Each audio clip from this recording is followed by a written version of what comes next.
मित्रांनो नमस्कार. मी डॉक्टर शैलेंद्र देवाणकर. मित्रांनो आखातामध्ये अमेरिका, इस्रायल विरुद्ध इराण हा संघर्ष गेल्या 1 महिन्यापासून चालू आहे. त्याच्यामध्ये एक अतिशय मोठी घडामोड काल घडलेली आहे आणि त्यामुळे या घडामोडीवरती स्वतंत्रपणे व्हिडिओ केला पाहिजेल आहे.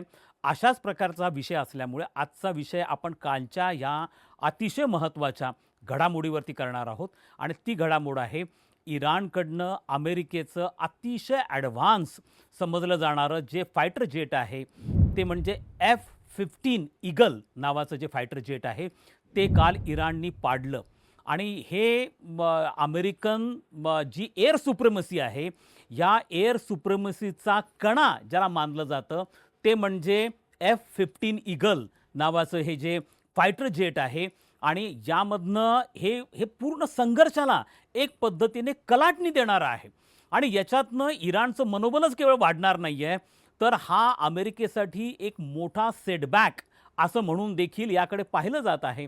त्यामुळे आजच्या व्हिडिओच्या माध्यमातनं हा नेमका प्रसंग काय आहे आणि F-15 हा नेमका एअरक्राफ्टचा काय प्रकार आहे आणि याचे परिणाम काय होणार आहेत या गोष्टी प्रामुख्याने आपण समजून घेण्याचा प्रयत्न करणार आहोत. मित्रांनो काल इराणच्या साऊथ वेस्ट भागामध्ये जो प्रामुख्याने पर्वती भाग आहे, डोंगराळ भाग आहे, अशा ठिकाणी अमेरिकेचं F-15 ईगल हे जे फायटर जेट आहे हे फायटर जेट इराणच्या सरफेस टू एअर या मिसाईलनी त्याला शूट केलं, त्याला पाडलं आणि त्यामध्ये प्रामुख्याने या फायटर जेटमध्ये 2 पायलट असतात. म्हणजे पायलट एक आहे मात्र एक वेपन ऑपरेटर असतो. अशा प्रकारचे 2 क्रू मेंबर असतात त्याच्यामध्ये आणि यामध्ये अशा स्वरूपाचे दावे आता केले जात आहेत. आम्ही त्याच्याकडे पण आपण निश्चितपणे येणार आहोत कारण हा संघर्षाचा युद्धाचा काळ आहे आणि याच्यामध्ये अनेकदा दावे प्रतिदावे केले जातात कारण इन्फॉर्मेशन वॉरफेअर हे पण चालूच आहे. मात्र याच्यामध्ये असं दावा केला जातो आहे की यापैकी जो वेपन ऑपरेटर आहे त्याला रिस्क्यू केलं गेलेलं आहे मात्र जो पायलट आहे तो अजूनही या ठिकाणी सापडलेला नाही आहे. तो पूर्णपणे त्याचा थांगपत्ता नाही आहे आणि त्याच्यासाठी त्याचा शोध घेण्यासाठी एक search operation, combat search operation हे अमेरिकेकडनं लॉन्च झालेलं आहे. मित्रांनो जेव्हा जसं मी म्हटलं तुम्हाला की जेव्हा एखादा संघर्ष 2 देशांमध्ये चालू असतो तेव्हा अनेकदा कोणताही देश हे मान्य करायला तयार नसतो की आमचं कोणतं नुकसान झालेलं आहे कारण एक पद्धतीने इन्फॉर्मेशन वॉरफेअर असतं. अनेकदा शत्रू पक्षाचं मनोबल हे कमी करण्याच्या दृष्टिकोनातनं काही गोष्टी वरचढ करून सांगितल्या जातात आणि जसं यापूर्वी झालं होतं की इराणने दावा केला होता की आम्ही F-35 हे अमेरिकेचं पाडलेलं आहे परंतु त्याला ऑथेंटिकेट करणारे पुरावे हे प्रामुख्याने इराणकडनं सादर झालेले नव्हते. मात्र F-15च्या बाबतीमध्ये त्याचा जो सगळा मलबा आहे या संदर्भातल्या व्हिडिओ क्लिप्स असतील, याचे फोटोग्राफ्स असतील, हे इराणचा जो ऑफिशियल टेलिव्हिजन आहे जो इस्लामिक रिपब्लिक म्हणून त्यांचा टेलिव्हिजन आहे, ब्रॉडकास्ट सिस्टम म्हणून ओळखली जाते, त्याच्यावरनं हे सगळे चित्र दाखवले गेलेत. विशेष म्हणजे रॉयटर या न्यूज एजन्सीकडनं देखील या व्हिडिओ क्लिप्स आणि हे सगळे जे त्याचे फोटोग्राफ्स आहेत ते दाखवले गेलेत आणि आता मुख्य म्हणजे रॉयटरनीच हा दावा केलेला आहे की काही अमेरिकन लष्करी अधिकाऱ्यांनी देखील ही गोष्ट आता मान्य केलेली आहे की अमेरिकेचं F-15 ईगल हे जे फायटर जेट आहे हे शॉटडाऊन करण्यात आलेलं आहे, ते पाडण्यात आलेलं आहे आणि त्याचा पायलट जो आहे तो मिसिंग आहे. आता मित्रांनो ही बाब ऑलमोस्ट कन्फर्म झालेली आहे की हे फायटर जेट पडलेलं आहे, त्याला शूटडाऊन करण्यात आलेलं आहे. अर्थात याच्यामध्ये जो महत्त्वाचा मुद्दा आहे तो म्हणजे याच्यातला जो पायलट आहे तो मिसिंग आहे आणि तो मिसिंग असल्यामुळे त्याला सर्च करण्यासाठी अमेरिकेने मोठं ऑपरेशन हे लॉन्च केलेलं आहे. दुसरीकडे इराणने आपल्या नॅशनल टेलिव्हिजनवरती अशा प्रकारची घोषणा केलेली आहे की जो कोणी म्हणजे तो पायलट जो आहे तो अजून इराणच्या ताब्यामध्ये नाही आहे, तो अमेरिकेच्या ताब्यात नाही आहे, तो कुठे आहे त्याचा थांगपत्ता नाही आहे कारण तो मिसिंग आहे आणि त्यामुळे आणि तो सगळं पर्वतीय क्षेत्र आहे, डोंगराळ भाग आहे आणि त्यामुळे कुठे असेल याचं सर्च घेण्यासाठी इराण पण त्याचा शोध घेत आहे आणि अमेरिका पण त्याचा शोध घेत आहे. अर्थात या संदर्भामध्ये इराणने घोषणा केली त्यांच्या गव्हर्नमेंट टेलिव्हिजन चॅनलवरनं की जो कोणी इराणी नागरिक या पायलटचा मिसिंग पायलटला पकडून देईल किंवा त्याच्या संदर्भातले डिटेल्स किंवा त्याची माहिती ही इराणला प्रोव्हाइड करेल, सरकारला किंवा लष्कराला प्रोव्हाइड करेल, त्याला $60,000 पारितोषिक दिलं जाईल. अशा प्रकारची उघड घोषणाच इराणने केलेली आहे. अर्थात त्याला इराणनी कॅप्चर केलं आहे का, त्याला पकडलं आहे का, हे सुद्धा सांगणं फार अवघड आहे. कारण हा संघर्षाचा काळ आहे, लक्षात ठेवा. इराण हे कदाचित ऑफिशियली डिक्लेअर पण इतक्या लवकर करणार नाही की आम्ही त्याला कॅप्चर केलेलं आहे, कारण याचे अनेक भयानक परिणाम असतात. त्या परिणामांकडे आपण नंतर येणार आहोत. मात्र हा संपूर्ण महिन्याभराच्या संघर्षामध्ये हे जवळपास चौथं F-15 ईगल फायटर प्लेन आहे अमेरिकेचं, की जे पाडण्यात आले किंवा त्याचा ॲक्सिडेंट झाला आहे, जे कोलॅप्स झाले किंवा शूटडाऊन झाले. यापैकी 3 जे होते ते प्रामुख्याने कुवेतमध्ये, कुवेतची जी एअर डिफेन्स सिस्टम आहे त्यांच्याकडनं ते नजरचुकीने म्हणा, त्याला फ्रेंडली फायरिंग असं म्हणतात, या फ्रेंडली फायरिंगमधनं 3 F-15 ईगल हे डिस्ट्रॉय झालेले आहेत. आणि परंतु ते इराणच्या भूमीवर झालेले नव्हते. मात्र हे जे F-15 फायटर प्लेन आहे हे इराणच्या भूमीवरती पडलेलं आहे आणि इराणने याला शूटडाऊन केलेलं आहे. याचा अर्थ इराणकडे जी एअर डिफेन्स सिस्टम आहे ती किती स्ट्रॉंग आहे. म्हणजे दर दिवशी इराण एक पद्धतीचं सरप्राईज घेऊन पुढे येतोय. आपण त्या एअर डिफेन्स सिस्टमकडे येणार आहोत. पण पहिले आपण हे F-15 ईगल हे काय फायटर प्लेन आहे, त्याचं एवढं महत्त्व का बरं आहे आणि त्याला अमेरिकेच्या एअर सुप्रिमसीचा कणा का मानलं जातं हे बघू आपण. तर आज अमेरिकेकडे साधारणतः असे F-15 जे आहेत अशी यांची संख्या अमेरिकेकडे 125 एवढी आहे. हे इतकं ॲडव्हान्स अशा प्रकारचं फायटर जेट आहे मित्रांनो, की याच्यामध्ये एअर टू एअर आणि एअर टू लँड, सरफेस ज्याला आपण म्हणतो, अशा पद्धतीने फायर करणारे वेपन्स या फायटर जेटमध्ये आहेत. या फायटर जेटचं आणखीन एक महत्त्वाचं वैशिष्ट्य आहे की याच्या माध्यमातून तुम्हाला अणुबॉम्ब देखील कॅरी करता येतो, ज्याला B-61 बॉम्ब म्हणतात. हा देखील कॅरी केला जाऊ शकतो आणि तो शत्रू पक्षावरती टाकला पण जाऊ शकतो. त्यामुळे याचं एक वेगळ्या दृष्टिकोनातनं याचं एक महत्त्व आहे आणि याची ॲक्युरेसी एवढी जास्त आहे की या फायटर प्लेननी आत्तापर्यंत 124 शत्रू पक्षाच्या फायटर प्लेन्सला, जेट्सला पाडलेला आहे. 124 आत्तापर्यंत एवढा जबरदस्त रेकॉर्ड हा कोणाचाच नाही आहे. असे एकूण जगभरामध्ये 900च्या आसपास F-15 आहे जे अमेरिका प्रोड्यूस करतं आणि अमेरिकेने आपल्या मित्र देशांना हे F-15 दिलं आहे. मग त्यांनी ते जपानला दिलं आहे, दक्षिण कोरियाला दिलं आहे, त्यांनी ते सौदी अरेबियाला देखील दिलं आहे, काही युरोपियन देशांना देखील दिलेलं आहे.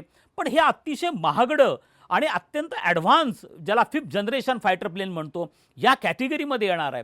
साधारणतः एक F-15 तयार करण्यासाठी येणारा जो खर्च आहे हा साधारणतः 850 कोटी रुपये एवढा खर्च हा एक F-15 तयार करण्यासाठी लागतो.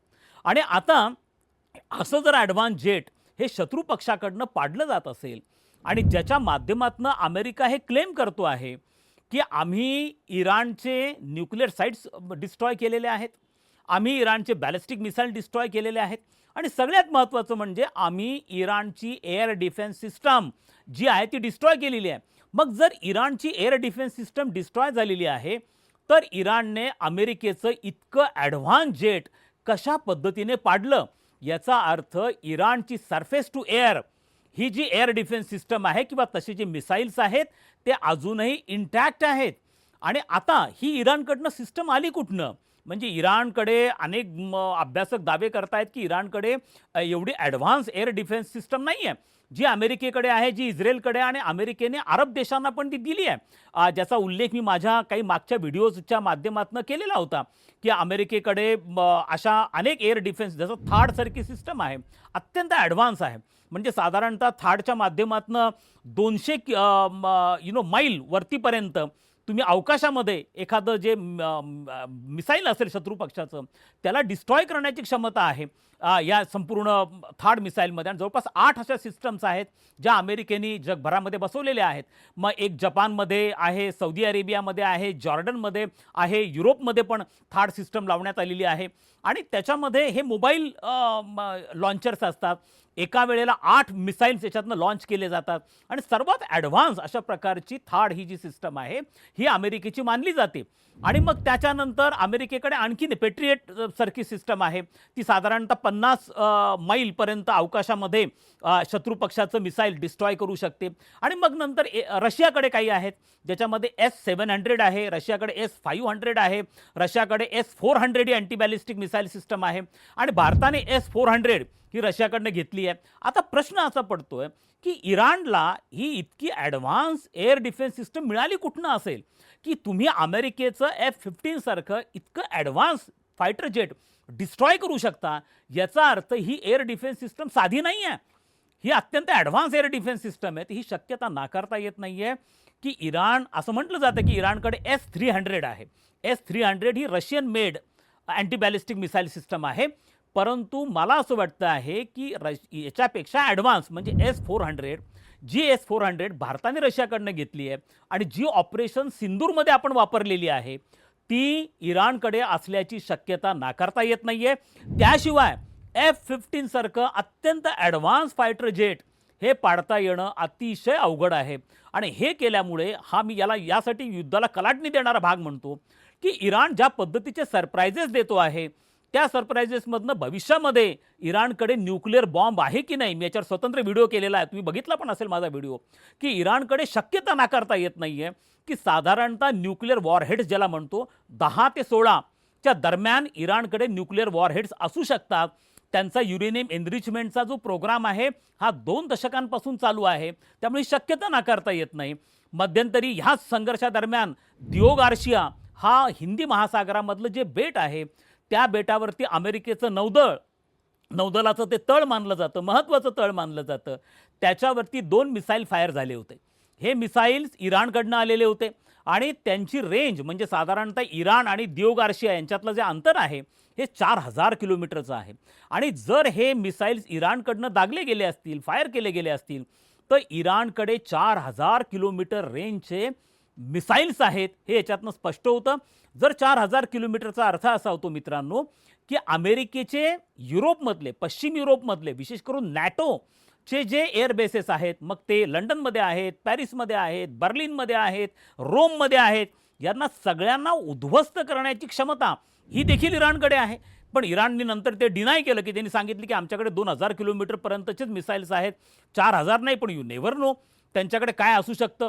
आता जर त्यांच्याकडे एवढी ॲडव्हान्स एअर डिफेन्स सिस्टम आहे, त्यांच्याकडे जर अशा स्वरूपाचे बॅलिस्टिक मिसाईल्स आहेत की जे इतक्या साऱ्या देशांवरती अटॅक करू शकता आहेत, तर कदाचित त्यांच्याकडे न्यूक्लिअर बॉम्ब असण्याची शक्यता, न्यूक्लिअर वॉरहेड असण्याची शक्यता ही देखील नाकारता येत नाही आहे. आणि त्यामुळे हा संघर्ष कोणत्या दिशेला जाईल हे सांगता येणं सुद्धा अवघड आहे. आता मी याला सांगतो की हा प्रसंग जो आहे तो कलाटणी देणारा का आहे. F-15ला पाडणं, एका फायटर प्लेनला पाडणं आपण समजू शकतो, पण मित्रांनो लक्षात घ्या याचा जो पायलट मिसिंग आहे, हा पायलट आता कोणाच्या ताब्यामध्ये आहे, याच्यावरनं हा संघर्ष भविष्यामध्ये प्रचंड व्यापक आणि भयानक रूप घेऊ शकतो. याचं कारण असं आहे की जर या पायलटला इराणने पकडलं असेल आणि हा जर इराणच्या ताब्यामध्ये असेल, तर मित्रांनो अमेरिकेची एकूणच काय रणनीती आहे भविष्यामधली, अमेरिकेला काय करायचं आहे याची सगळी इत्थंभूत माहिती ह्या पायलटकडे असते. त्यामुळे पायलट पकडला जाणं म्हणजे एखाद्या देशाची अख्खी रणनीती काय आहे याचा संपूर्ण शत्रुपक्षाला याची माहिती मिळणं. आणि त्यामुळे पायलट हा खूप मॅटर करतो. आणि जर तो इराणनी पकडला असेल त्याला, तर अमेरिका कोणत्या हद्दीपर्यंत जाऊ शकतो त्या पायलटला रेस्क्यू करण्यासाठी. शक्यतो अशा पायलटला सोडलं जातं. म्हणजे हा दुसऱ्यांदा प्रकार घडला आहे मित्रांनो. अमेरिकेने कधीही म्हणजे आजपर्यंत अमेरिकेच्या आपण 1945 नंतर असं कधीही फक्त एकदा घडलेलं आहे. मी सांगतो तो प्रसंग काय घडलेला होता. केवळ एकदा अमेरिकन पायलट हा शत्रू पक्षाने पकडला आहे, केवळ एकदा 1945 नंतर. कारण त्यांच्याकडे अत्यंत ॲडव्हान्स अशा प्रकारचे फायटर जेट्स आहेत आणि ते अशा प्रकारचे ॲक्सिडेंट याच्यामध्ये इजेक्ट होतात. त्यांचे रिस्क्यूचे हेलिकॉप्टर्स वगैरे सगळं आहेत.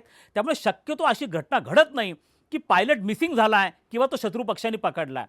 फक्त एकदा 35 वर्षांपूर्वी 1991 मध्ये जेव्हा इराकवरती अमेरिकेने अटॅक केला होता, त्यावेळेला अशा पद्धतीने इराकने अमेरिकेचा एक पायलट पकडला होता, पण इराकने तो त्वरित अमेरिकेला हँडओव्हर केला. आता मात्र इराणच्या बाबतीमध्ये तसं घडेल असं अजिबात नाहीये. आता इराण असं म्हणतो की तो आम्हालाही सापडलेला नाहीये, पण यू नेव्हर नो, कदाचित तो इराणला सापडला पण असेल. आता मित्रांनो, पायलट का महत्त्वाचा असतो तुम्हाला आणखीन एक प्रसंग सांगतो, म्हणजे याचं गांभीर्य तुमच्या लक्षात येईल. 2019 मध्ये भारत आणि पाकिस्तान यांच्यामध्ये संघर्ष झाला. या संघर्षादरम्यान भारताच्या फायटर प्लेनचा आपले एक पायलट, ज्यांचं नाव अभिनंदन वर्धमान आहे, हे यांना पाकिस्तानने पकडलं आणि ते पकडल्यानंतर त्वरित क्विकली पाकिस्ताननी त्यांचं रिस्क्यू पण केलं, त्यांना तात्काळ भारताला हँडओव्हर केलं. यानंतर पाकिस्तानच्या विरोधी पक्ष नेत्यांनी पाकिस्तानच्या संसदेमध्ये सांगितलं की पाकिस्तानने जे हँडओव्हर केलं, पाकिस्तानने सांगताना सांगितलं की आम्ही गुडविल जेस्चर म्हणून ते हँडओव्हर करतो आहोत, परंतु हे गुडविल जेस्चर नव्हतं. जर अभिनंदन वर्धमान यांना पाकिस्तानी सोडायला उशीर केला असता किंवा सोडलं नसतं, तर भारत अतिशय मोठी ॲक्शन घेण्याच्या, मिलिटरी ॲक्शन घेण्याच्या तयारीमध्ये होता. आणि ती मिलिटरी ॲक्शन एवढी भयानक होती की पाकिस्तानचे लष्कर प्रमुख, पंतप्रधान हे देखील लटपटत होते आणि ते किती घाबरले होते हे पाकिस्तानच्या विरोधी पक्ष नेत्यांनी संसदेमध्ये सांगितलं होतं की जर त्यांनी आणखीन उशीर लावला असता तर भारताकडनं इतका प्रचंड मोठा अटॅक पाकिस्तानवरती झाला असता की पाकिस्तान त्याच्यातनं बाहेरच येऊ शकला नसता. आणि म्हणून पाकिस्तान घाबरला आणि पाकिस्ताननी आपल्या पायलटला भारताला हँडओव्हर केलं. आपल्या सगळ्यांना प्रसंग माहिती आहे. म्हणून पायलट का महत्त्वाचा असतो, कारण त्याच्याकडे हे सगळ्या गोष्टींचे डिटेल्स असतात. आणि म्हणून तुम्ही लक्षात घ्या, जर भारत ही एक्स्ट्रीम ॲक्शन घेण्यापर्यंत जाऊ शकत असेल तर अमेरिका आपल्या पायलटला रेस्क्यू करण्यासाठी कोणत्या हद्दीपर्यंत जाऊ शकतो. ऑलरेडी अमेरिकेने आता इराणच्या सिव्हिल इन्फ्रास्ट्रक्चरवरती टार्गेट करायला सुरुवात केली. इराणमधला जो सगळ्यात मोठा पूल आहे तो अमेरिकेने डिस्ट्रॉय केला आणि त्यानंतर इराणने पण घोषणा केली की आम्ही अरब देशांमधले असे 8 मोठे पूल आहेत ते पण आम्ही डिस्ट्रॉय करून टाकू. मित्रांनो, आता हा संघर्ष एका अतिशय भयानक वळणावरती जाऊन पोहोचलेला आहे. अमेरिका आपल्या पायलटला रेस्क्यू करण्यासाठी कोणत्याही हद्दीपर्यंत जाऊ शकतं आणि त्याच्यानंतर इराण त्या पायलटला इतक्या लवकर रेस्क्यू करेल असं सांगता येत नाही. त्यामुळे हा जो संपूर्ण संघर्ष आहे एका भयानक वळणावरती येऊन थांबलेला असल्यामुळे मित्रांनो, आपण जाणीवपूर्वक कालच्या ह्या घडामोडीवरती आजचा हा स्वतंत्रपणे व्हिडिओ केला आहे.